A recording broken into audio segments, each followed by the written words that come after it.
Certains comités panafricains sont flattés par ces mots. Sous la terre, les ancêtres existent. Nos aïeux connaissaient ça, nos arrière-parents savaient cela, mais beaucoup de chrétiens ne connaissent que les démons. Quand on parle de notre type d'esprit, certains pasteurs disent non, non, non, non, ce sont des esprits mauvais. Les ancêtres existent.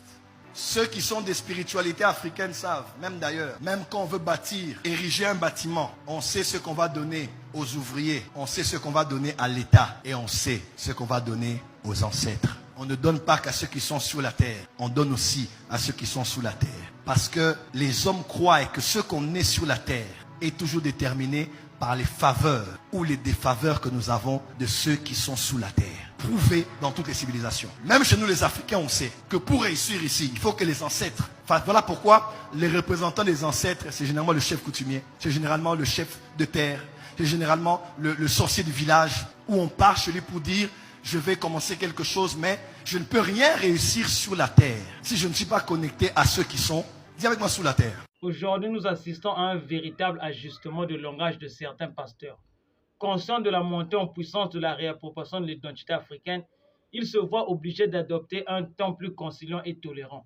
Non pas parce qu'ils croient réellement à ce qu'ils disent, mais parce qu'ils craignent de perdre leurs fidèles. Face au retour croissant vers la tradition africaine, ces pasteurs n'ont d'autre choix que d'essayer d'opérer une sorte de conciliation entre le christianisme importé et la spiritualité africaine.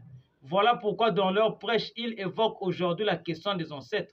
Ce n'est pas une véritable reconnaissance, mais plutôt une stratégie pour calmer les tensions et éviter l'exode de leurs fidèles vers d'autres sources de savoir. En réalité, cette nouvelle rhétorique exprime surtout leur plus grande crainte, celle de voir leurs fidèles aller chercher la vérité ailleurs, hors des murs de l'Église, car ils savent qu'une fois que ces fidèles découvrent par eux-mêmes certaines informations, leur foi aveugle dans le christianisme peut vaciller.